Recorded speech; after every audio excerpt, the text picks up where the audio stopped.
And for me, business was always a vehicle to create things.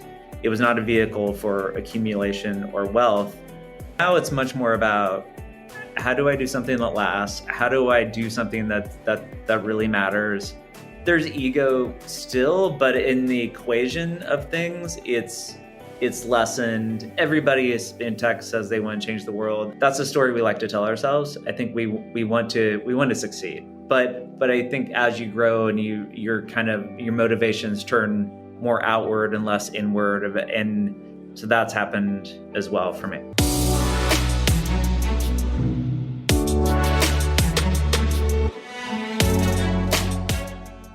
Welcome to Entrepreneur's Handbook podcast, where we share inspiring startup stories with practical takeaways for you, the listener. Today's guest is Ev Williams, who's the current CEO and founder of Medium.com. He's actually been a titan of Silicon Valley for many years now. His first major startup was called Blogger, and that's where the initial term of blog originally came from.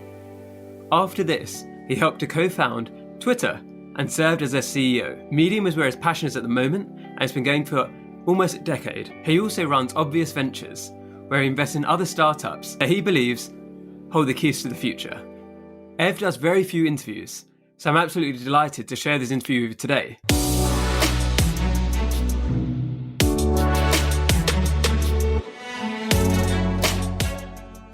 Welcome to Entrepreneur's Handbook, Ev. It's a pleasure to have you here. Pleasure to be here, Omar. Thanks for having me.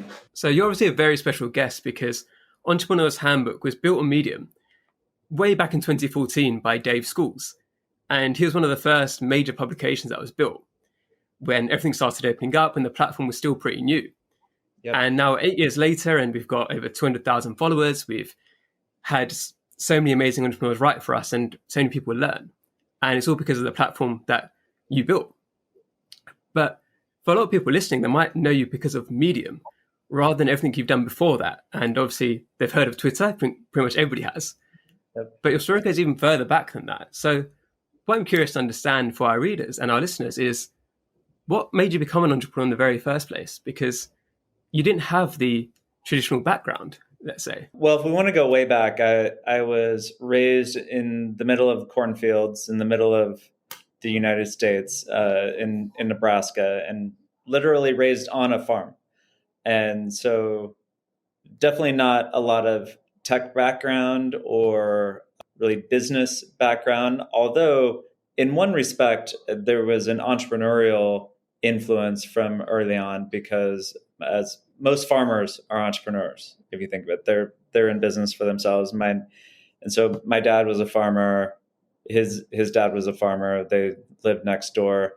And I think in some ways that the spirit of independence and self-reliance was just sort of baked in for me in the culture that I was part of. And I think that was a very positive influence. At the same time, I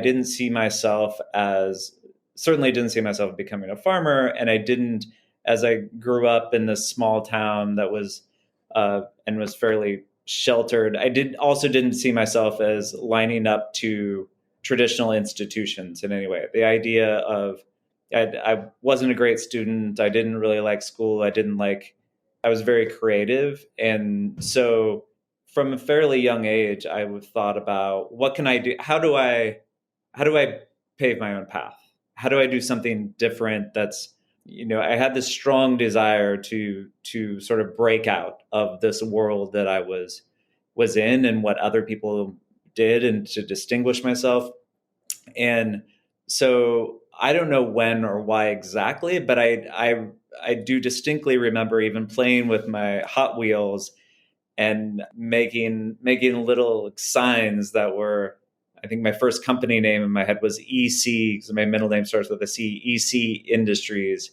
And it was my empire. And that was just how I thought from a very young age of, like, I'm going to build something, I'm going to build a company. And this entrepreneurial thought process emerged just very naturally for me. And that's what I expected to do when I was in high school. I didn't really start anything legitimately. I had lots of harebrained ideas, but I didn't really start anything legitimately in my high school years. I wasn't like a protege entrepreneur or anything, but but I was definitely thinking about it. And it just seemed like very natural to me to go out. I did enroll in college, but I really never anticipated that I would graduate. I never anticipated that I would go get a traditional job. I just knew I was going to start my own thing, and I was just looking for what that is. What's my path? What's the opportunity that I can grab onto?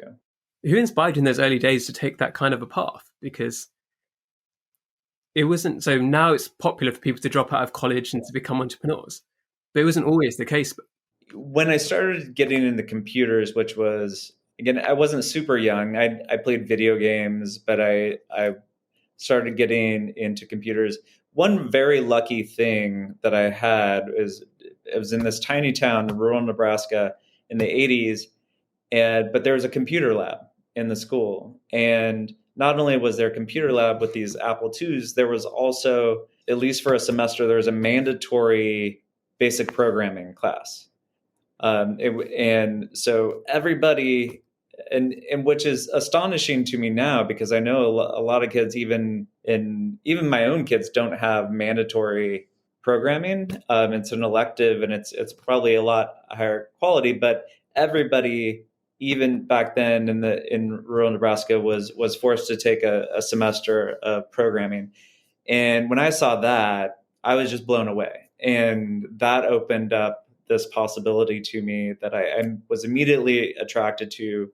And I spent enormous amounts of time just in that lab programming.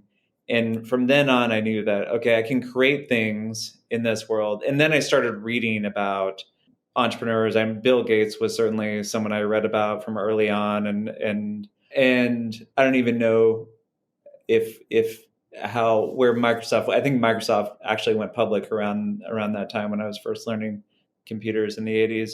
So there were a few inspirations. I think more of my inspirations weren't necessarily from the tech world, but I read about entrepreneurs and business people. I always like reading for inspiration. So it wasn't really anyone locally, other than, like I said, my dad was a farmer, and that I think there was some attitudes there that were similar about, like, if you need to do something, you just go do it. You figure it out. And you've got some similarities with Bill Gates there, because when he was studying, he had a similar kind of thing, right? Where he had access to a computer lab at a time when many people didn't. So it helps you build that advantage before many other people could. And you can see the potential. And obviously that helps you to get that advantage early on and then to compound upon that. And the first startup was Blogger, right? Or did you try other things before that? That was the first thing that worked. I tried. So when I was still in Nebraska, I tinkered with a bunch of stuff, but then very early days of the internet, talking 1993, 94, there was, I somehow caught on to the internet. I think it was from being on, I had my PC and I played around CompuServe and AOL, and I was reading a lot of magazines and bulletin board systems. And by playing around in that world, then I started learning about the internet, and I thought, oh, wow, the internet, this seems like a very cool thing. So I learned everything I could, which was hard to do. I would buy, there was like 3 books on the computer section of the bookstore about the internet. And I picked up the second edition of Wired magazine. And I was like, oh, okay, there's something here that sounds like the future and sounds very exciting. And so being in this entrepreneurial mindset, I was like, well, I'm going to start a company about the internet. And that was about as specific as it was in the very beginning. But we ended up playing with a bunch of ideas. I didn't really know how to write software, despite the early exposure to programming. I learned how to build websites. I didn't know much about programming. I'd never actually done much of it. And I had a bit of a gap after high school. But I started an internet company. I was learning the computer part. The business side, I had no idea what I was doing. My dad was supportive and helped fund it, and I actually hired some people, and we were trying to do things. We ended up doing some web design and hosting and trying to build some software. It didn't go well, but that was I'd say the first company for the one, and our first product actually in that company before we did the web design was a how to use the internet video, which is hilarious now. We actually produced a video that we sold on VHS. Very, very homemade, operation, and we edited it on like one of these old like manual editing machines that we rented. So that was the very early days, and then that eventually wound down around in a couple years, and then I moved to California finally in 1997. I was 25 years old, and a year after that is when I started Blogger with the co-founder. And the common thread between the major startups you've done, so you've had a few different ones, is with writing. And you said that you liked reading when you were younger. How long have you been writing for? Have you been writing since that early age as well? Or is that something that came later on? Yeah, I wasn't really writing. I think a lot of the focus on writing in terms of the startups has been because I saw the internet as a path to knowledge. Really, that's what excited me about it from day one. And I had read a lot, and as I mentioned, to really learn about the world. I read magazines and books, and I thought, well, the internet can give this tremendous access to knowledge in real time and just two-way. And that's the aspect of the internet that always fascinated me above everything else. I've never been into e-commerce, or I'm into productivity applications, but to me, the big promise that resonated with me was always access to knowledge, the exchange of ideas, the whole world getting smarter, because we can share what's in our minds across distance and cheaply and freely. And wow, what an incredible advance for humanity that was. If Gutenberg's press led to the advancements of knowledge and science and all these great things for humanity, how there's just this explosion of knowledge and learning that will happen when it's all very fast and digital. And so that was the promise that I just saw, and that's kind of what I've been stuck on ever since for the last 25 years, is that if people can share their knowledge or the ideas they have, and other people can access those, then my naive belief in the early days was only good can come from that. Now I see it as a much more mixed bag, but I still think that's exciting and something worth working on. So for me, where I started writing on Medium in January 2020, and that first article got over 100,000 views, and since then I've got millions.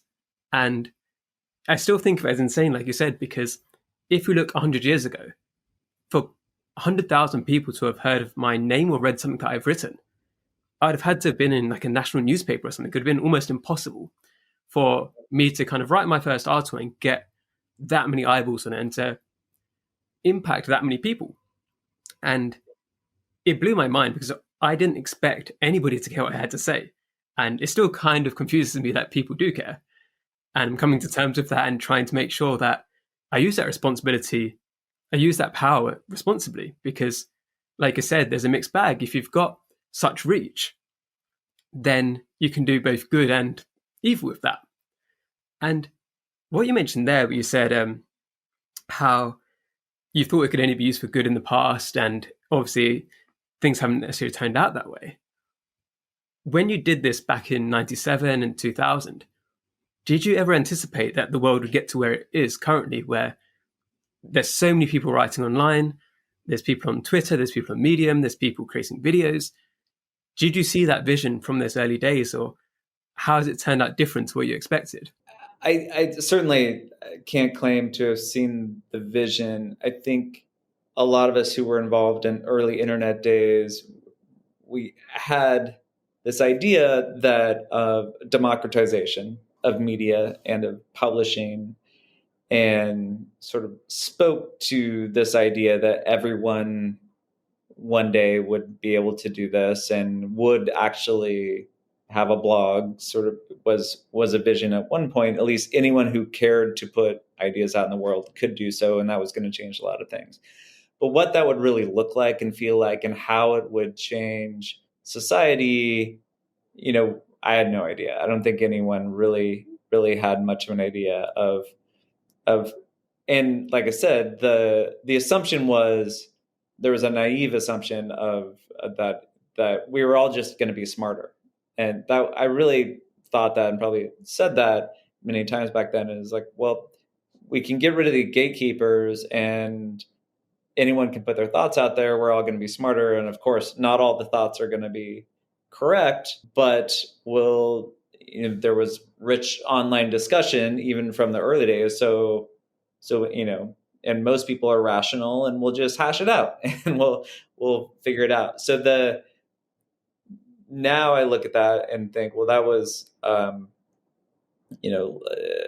naive, and it's much more complex. I genuinely think it's still a good thing. It's just a very, very difficult thing. And how the free flow of information and just the overwhelming amounts of information would affect us all, and the social aspects of that. I didn't think about at all. Like the status games, and it was this really lack of understanding about the psychology behind it that I think I'm still grappling with to understand, but have a much clearer idea now that it's not just that everyone's out there seeking the truth. That's not, and even if they are out there seeking the truth, they're in their own mind, they have the truth. The fact that people can hold very different truths and totally believe that in spite of tons of disagreement and evidence to the contrary is something I appreciate now, and makes me certainly less optimistic about the potential of free information flow, but still, I still think, as you said earlier, like we take for granted now this incredible resource that and kind of superpower that is at our fingertips. That is still pretty mind-blowing if you look at the positive parts of that. Where do you see it going in the future with the creator economy? And there's more and more people who are getting involved now, right? The democratization that you thought would happen 20 years ago is now really in full flow, and it's been helped by trends such as the pandemic and everything else. But how is the internet going to cope with such a flood of information? And what can Medium and other companies like yourself do to try to really grapple with that overload? Yeah, I think that's a great question, and something that I've talked about this internally at Medium, that there's so much excitement, and I think for good reason, about the creator economy, but there's already too much. There's too much content for even if we had the perfect discovery systems across every form of media. If we all just stopped creating things today, we would probably all be happy for the rest of our lives, just consuming the great stuff that's out there and building our knowledge. Of course, that doesn't mean that there's always opportunity for more and better things, because the situation in the world changes, our understanding of it changes. There's new discoveries, there's new perspectives, there's different context. There's great wisdom written thousands of years ago, but it wasn't really written in a way that's necessarily accessible. So things constantly change. And so obviously people keep creating content despite there being an overwhelming amount of it already, which turns a focus to, I think the creator economy is awesome, but I don't think people should underestimate that if you're a creator, it's the fact that you can be a one-person media company, if that's what you want to be, or just an occasional participant in putting media out there, it doesn't make it easier to succeed. It makes it easier to be in the game. But the game is more competitive. There's been this tremendous competition for attention since media began. And it used to be the competition was getting through the gatekeepers And often that involved going to the right schools, which involved being privileged via family and wealth and your backgrounds. And so it wasn't a fair game. Now it's a more fair game. It's not necessarily absolutely fair, but it's more fair. More people can enter the game, but the game is incredibly competitive. And that shouldn't be underestimated. And so it's hard. And I think the end result, I think, will be good for society. In that if lots of people, like any marketplace, if lots of people are competing on the supply side, and you have a healthy marketplace, then the consumers benefit, and we're all consumers. And so it should be, and I think this is the case. You look at the internet, it's like, oh my gosh, there's so much great stuff because so many people are competing. That's a good thing, but it is hard to compete. And so where does that go? I think discovery is going to be very, very, very important. And there's two ways to look at discovery. One is how do we serve creators? And of course, that's a thought we have at Medium. How do we serve creators? But also, how do we serve? I think those who win discovery ultimately are those who are focusing on serving consumers. Google is the most successful discovery company of all time, because their focus from day one has not been how do we serve website owners, and they have advertisers, they focus on serving them, but it's how do we give people the best possible information? How do we give them the best answers to their questions? And search is obviously only one aspect to how you get that knowledge, but discovery is a huge thing that we've always been focused on Medium. Now we're thinking about a lot more. How do we and it's something, frankly, I think we need to do a lot better. I think we have a lot of room for improvement there. It's something I think about too as a writer on the platform, is that it's not about what can Medium do for me. It's about how can Medium and whatever platforms I use make it the best experience possible for the end user, for the person consuming, because that's what's going to keep people there. And for a creator, it can sometimes become a bubble. And I've been victim of this myself, where if you're only talking to other creators, you start forgetting the platforms are there for the people who are going to be consuming the content. There's no point writing if nobody's there to read it. And there's no point creating videos if there's nobody there to watch it. And you mentioned something earlier as well about the battle for attention.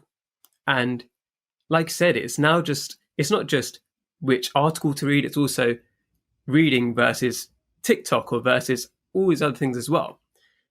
And it's hard. And it's going to be hard no matter who you are, how great a writer you are, how great a video creator you are. And so much of the focus is on how do you create content that people who consume it are going to be valued. They're going to continue to want more from you. And I think for people listening, if they're creators themselves, if they can focus on that one question, that's probably going to stand them in good stead. And for yourself, you started writing on a blog called Evhead, way back, right? And what was your logic behind that? What was your goals with that blog? Because you're kind of talking about what you were doing at the time. And do you miss writing in that regards? Because you used to write so often. Yeah, I've never had a period of time where I really focused on output as a creator. Evhead was a pure just fun. I mean, that before Evhead was a blog, it was a personal homepage back when people had personal homepages, and I coded it in HTML, and I had a photo gallery and just random things. Let's put things on the internet because it's fun and it's self-expression. I turned it into a blog and then created Blogger. That's why we created Blogger, because wouldn't it be neat if I could very easily post to this without writing HTML and then manually uploading the new file to the server. But it was very much just a playground. I mean, the early blogging days were fun. They weren't very serious, and in a good way. I mean, they some people were serious. They wrote serious things, but I always thought oh, this is fun. And I've gone back and looked at my early blog posts were very much like tweets. I mean, the vast majority of them would probably fit in 140 characters. I mean, they were a link, a comment. They were very casual. You could barely really call it writing. and which surprised me. I thought the story I had in my head before I went back and looked at those is, well, tweets, Twitter was shorter blogging, and for me, it wasn't really that much shorter. Of course, occasionally I would write an essay or a longer thing or a personal story, but that for me was always pretty rare. And I don't think I was thinking about building an audience. And it's funny, we didn't have follower counts. We had RSS but I don't think I really paid attention. But I felt like I was speaking into a community I was loosely connected to. And it was basically the other people whose blogs I read. And, we had the blog rolls in the sidebar. And I was like, oh, I'm on this person's blog roll. Cool.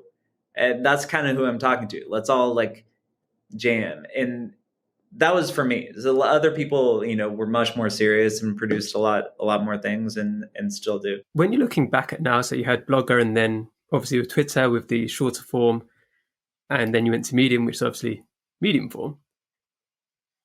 What was the lessons you learned from, say, Blogger that helped you when you built Twitter, and then taking the lessons from both of those companies to then going on to build Medium? What do you think you could have done differently, or were the hard lessons you learned from experience? Oh, there's a ton in every aspect, from management to product design. One of the really big things for Blogger was the side project of another company called Pyro Labs. Twitter was a side project of another company called Odeo. And in both cases of Blogger and Twitter, it was follow your gut, follow your intuition, and especially when it comes to product, build the thing that you want to exist in the world because you want to use it is, I think, very good guidance for builders. And it doesn't apply to everything. And I always want to make that caveat because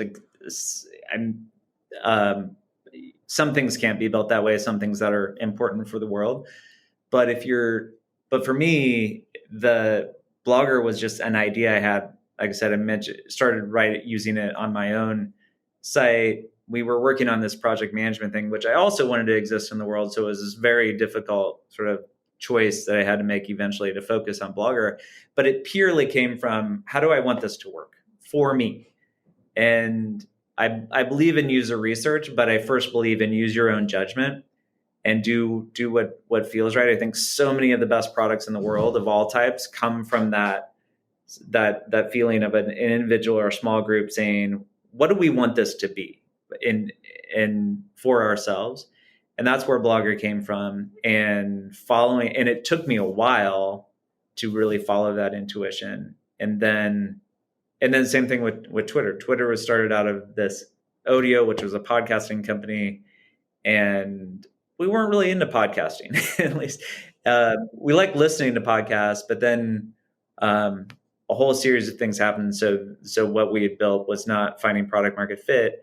And Twitter, which Jack and Biz came up with the initial version of, an idea that Jack had been thinking about. But then we felt it. We're like, oh, this is interesting. Let's follow the interestingness path. There's a great book, by the way, called Why Greatness Cannot Be Planned, which is kind of about this. And I resonated deeply with this book. And the premise of which is, great things in the world are not planned, just as the title says. You can't say, I'm going to invent that. I'm going to figure if it's something really different and new, you can plan things that are fairly straightforward. But most of the most interesting things come from just following the path of interestingness. I was like, oh, what's the next step? Well, what if we did this? How about this?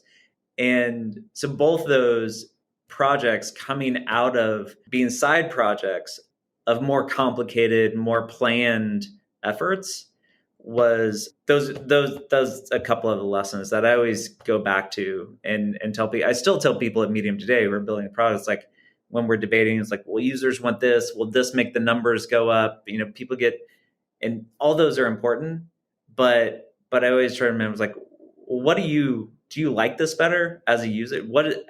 How does it feel? There's many other lessons, but that would take me years. There's a piece of advice I've heard you give before about how when you're building Odeo, where because it was doing well enough to keep going, they almost made it harder to then build Twitter. And you mentioned how it's almost better if something isn't going to be great for it to fail rather than for it to continue, because then it's harder for that decision to be made. And you've had to go through this process a couple of times, obviously. And what advice would you give to people who are in that kind of difficult position where it's not quite working, but it's doing well enough? Like, how did you cut the cord there and say, okay, no, we're going to go for Twitter? Yeah, that is a really hard one. I think a lot of people struggle with. And I was just talking to someone yesterday who had recently changed what they had been writing a newsletter, and they were like, well, it's become a job. And it's not just, I don't know how many subscribers they had or how, but they weren't fulfilled by it. And they realized like the expectation is you do things forever unless it utterly fails. And I think it's an unfortunate expectation, both for companies or for individuals, for newsletters, podcasts, whatever. I think things shouldn't necessarily be assumed to go on forever. For companies, it's the hardest. If you've raised money, if you have a team, to say like, we're not going to do this anymore.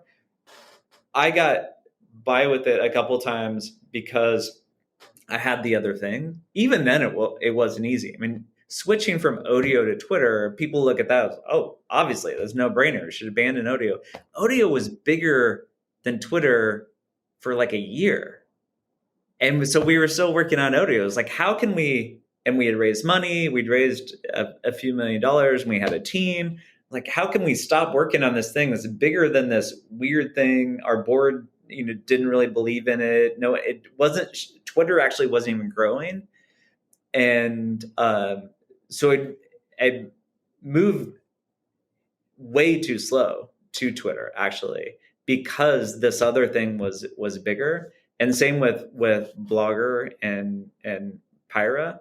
And so I don't know. I don't have any great advice for that other than to trust that there is, if something's not working, if you're not feeling it, if you're trying to make it work because the expectation from others, or you don't want to admit failure, really question that. It's cliche that we should accept failure, but it's very, very hard to do in reality, for social reasons.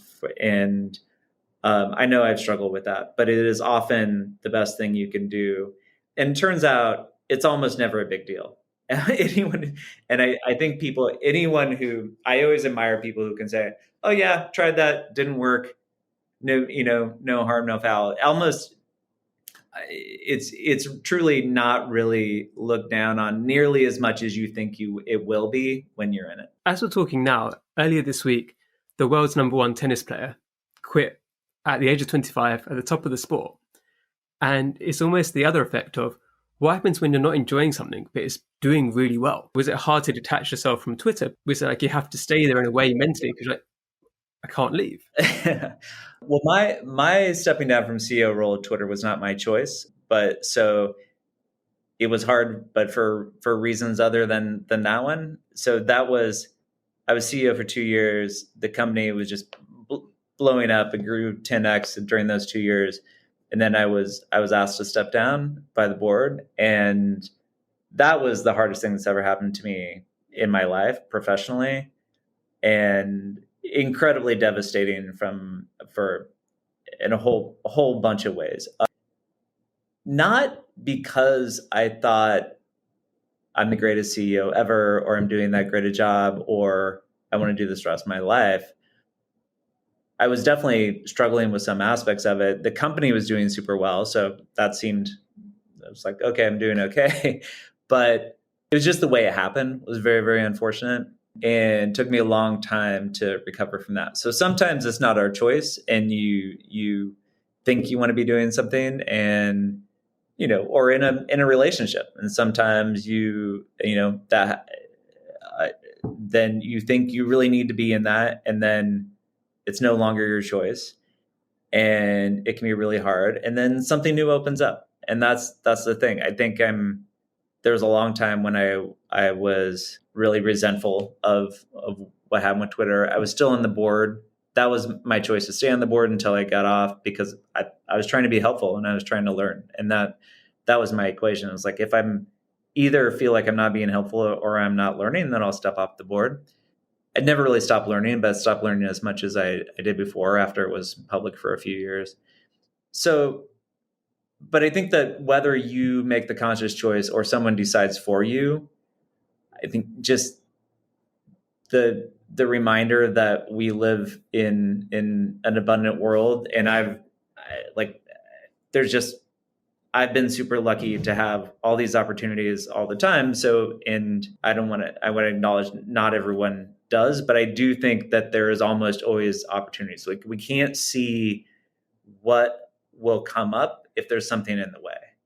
And that, I think that applies to everybody, and all, even just how you spend your time. If you miss out on something, or you're having FOMO because you're not part of something, every single thing we do is a trade-off for something else. And you get to, and if you can take a Zen-like approach of, I don't need to be attached to this thing because there's something else, even if I don't know what it is, that there is always going to be something else. There just always is. Do you think your motivation and perspective changed on building companies as you got more successful? Because obviously, by the time you came to creating Medium, you didn't need the money anymore, right? Like, you don't have that same motivation you might have had when you first started. Did it change the way you thought, or is it still the same kind of enthusiasm for just building the companies that you always had? Did something change mentally for you then? Yeah, motivation changed somewhat, and it's even changed since I started Medium, which was almost 10 years ago. So when I started Medium, what a lot of people do is they go from entrepreneur to investor, a very, very common path. And it's an understandable path. I mean, being an investor has its own challenges, but it's clearly not as taxing. It's not as high risk. It's not as high reward, but that's a reasonable way to evolve if after you've done the really hard work of building a company. And for some people, it's very appealing. They get to, spend a lot of time talking with people, building relationships, being helpful where they can. It just wasn't how I was wired, especially in 10 years ago, where I'm at the far end of just creative driven. I'm use the term creator in different ways, but I'm a creator in the sense of that's what drives me, is creating things rather than, and for me, business was always a vehicle to create things. It was not a vehicle for accumulation or wealth. It led to that, but it was, and I think in my very early days being on the farm, I was like, I wanted to make money so I could get off the farm, but I was, and I saw business as a path for that. But I think business as a vehicle for creativity, in working, being lucky enough to work in the world of software and the internet, where your creative output can also be lead to business success, has been great. And so in some ways it didn't change, because even though I had more money than I needed when I started Medium, I just thought like, well, this is what I do. I create things on the internet, and I have a thing in my mind I want to create on the internet. But I think the thing that has changed is I was always motivated partially by that, and also partially by my need to prove myself. And that was above money as a motivator as well. It was like, I just need to win. I need to be recognized. I need to like have that ego fulfillment as like, and that both was a positive motivator and the fear of that. Like when Blogger, we talked about quitting things when you should, there's also hanging in there. What Blogger went through some very dark times, and where it was just me. And had I not had as much ego and need to prove myself, I would have given up. I just couldn't accept defeat. It wasn't anything more than that kept me going through some of the hardest times.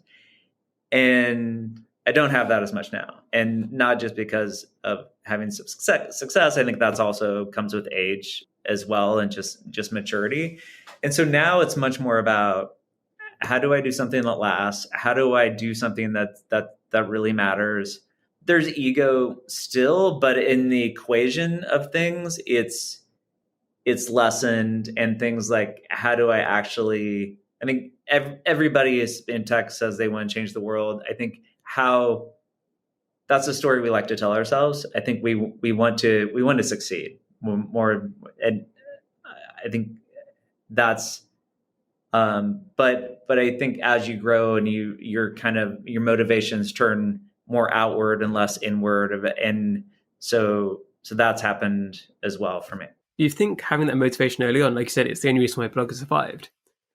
Would you do things differently? Or if you could talk to your 20-year-old self today, would you change anything? Or do you think all the lessons you did and all the mistakes you made helped you to then become who you are? I think both are true. I mean, I think, yes, all the mistakes I made helped me become who I was. I don't know that I would change that much about Blogger. I mean, there's the strategy piece of it. I think that Medium in some ways is the idea of building a networked publishing platform. That was the big miss with Blogger. Blogger never created a network, even though it was hosted. We hosted millions of blogs. We never created a network.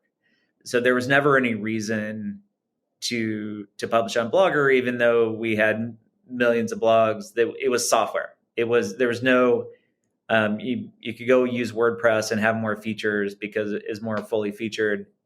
So that was a big strategic mistake. It's something we started to do shortly before I left Google, and kind of, it always felt tacked on. But as in terms of how I ran the company, I did tons of things wrong, but there's not oh, I wish I could change that.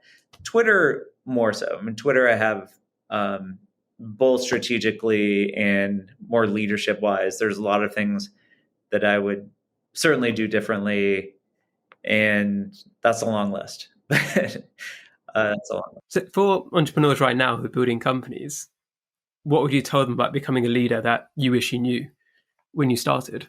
That the things that create your superpowers in the very early days can become your weakness if you over rely on them. And I think it's a fairly typical pattern, and it's a bit of a cliche as advice, but my superpower, I could just figure everything out myself. And there's a point in Blogger was never big, but went from myself and a co-founder to 6 or 7 people. And then it went down to just myself. And I wrote the code, I designed, I did everything. Even think back to the farm. That's the mentality. You just self-reliance. I don't need other people. I don't need I'm just going to completely depend on myself. And Twitter was never just me, and the original idea didn't even come from me, but I still had that mentality that I can figure out all the hard problems myself. And as it became a real company and I hired some great execs, I didn't create the right dynamic with them. And I've made that mistake in Medium at different times as well, of not pushing enough down and not asking enough from other people.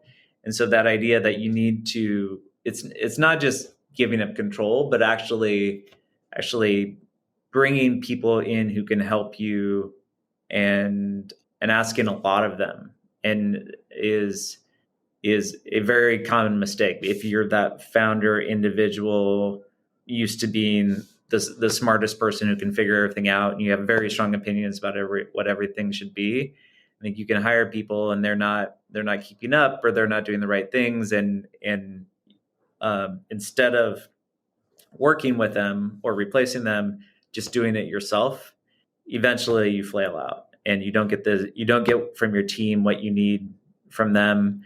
And it's exhausting. you don't don't succeed that way once you're a certain scale. So, seeing as you've built so many great companies now, and you've had the hard lessons along the way at the same time, how does that change your perspective on life itself in terms of what drives you and what motivates you and what matters to you? Do you think that the business success is as important to you as it used to be, or what's really important to you now? Yeah, business success is important to me in the sense of Medium needs to succeed for the people there and for the people who have contributed to it, and for it to be a sustainable enterprise. Business success, to prove that I can succeed in business, used to be a big motivator and is no longer a motivator for me. That's almost gone, or at least isn't above the watermark in terms of motivations. So that's changed a lot. So desperate is the wrong word. I focused tremendously on making Medium successful and working with my team there to create the business success. But it's for a different reason than it used to be. And so in terms of my motivation, what matters to me from a work perspective is doing things I'm proud of, doing things that are really good, that I think will last, that will just, the quality is a more important motivation than just business success. And this comes up when you're building things, like when you have to grow and you always focus on growth. And sometimes you have to do things that aren't going to necessarily lead to growth in the short term, but if they're really good, they will lead to growth in the long term. And so I think much more long term now than I used to. And in terms of your general life, how much importance do you give to the business side relative to the other things you have going on? And do you find you have a better balance now than you used to? Yeah, I definitely have a better balance. I have two boys who are 10 and 12 years old. They're a big part of my life, my wife, my friends. Now that hopefully the world's opening up a little bit, there's a more of a sense of community and social life. All these things are important. I think for a lot of people, as you get older, you attain more balance. I like the idea of work-life balance, if over the long term, over your life, is more important than work-life balance on any particular day or any particular week or even a year. When you're younger, I put all my focus into work, and I don't regret that. I don't think that was a bad thing. I think I should have paid more attention to my health, and I would have been more successful at work. So health is now something that I spend more time on, just getting proper exercise and sleep. In general, I feel pretty balanced and pretty healthy now. What excites you the most about what you're working on, whether it's Medium or the other things you're doing through your investing? What kind of is like waking you up in the morning and you're excited to work on that? It's still, Medium is 90+% of my work focus. It's still the thing I get up in the morning excited to dig into with the team. We brought in some new leadership on the product and eng side a few months ago via an acquisition, and those guys are terrific, and they're a pleasure to work with. It's now, we're actually having more fun than we have in a while, because there's new energy and new excitement and new capabilities in the company now. So too early to say some of the things we're thinking about, but there haven't been tremendous amounts of change on Medium in a while, especially on the creator side, as you may know. But we're not lacking ideas, and we have the ability to build them now. So right now we're sort of blocking and tackling and fixing a bunch of stuff, both in the tech stack and in the product. But we're talking about some new ideas that I'm really excited about. So that's still the number one thing. I co-founded a venture firm a few years ago called Obvious Ventures. I'm very lucky. My partners do all the hard work on that. I meet with them regularly and occasionally have conversations about the companies we're investing in. They invest in awesome stuff. The focus is on what we call world positive investing, which is things that we think if they succeed will have some positive impact. That's super fun and interesting, sort of intellectually. I do some angel investing, but I still am at heart just a creator and I have tons of ideas and want to enable those ideas. I think in the next year or two, maybe I'll have different outlets for that or be working on some different ventures. But right now, I still think there's this idea of helping people share knowledge and exchange ideas on the internet. It's still a mind-blowing thing. And we've really only scratched the surface on how to do that. There's still a lot of kinks to work out. There's how do people find the best stuff? How do people get rewarded? How do people create better things together than they can on their own? I think that's another aspect of the creator economy that we have yet to really master. So that's still where my attention goes. That's still where what I think is the most worthwhile use of my time. And I think Medium is in a great position to kind of keep pushing that forward. I had a feeling you might say what medium was working at the moment. I thought I had to try anyway. So most of the people listening obviously kind of heard of Medium and what you're currently working on. But for people who aren't aware, where can they hear more about you and hear more about Medium? Well, you can Google me. I don't know what you'll find. But the more interesting thing, you can go to medium.com. You can sign up or get the app in the App Store in either Google or Android or Apple, and just start reading things. I mean, the thing to know if you're coming to Medium for the first time is there is a tremendous amount of great content under the surface, and it can take a while to find out what you most value.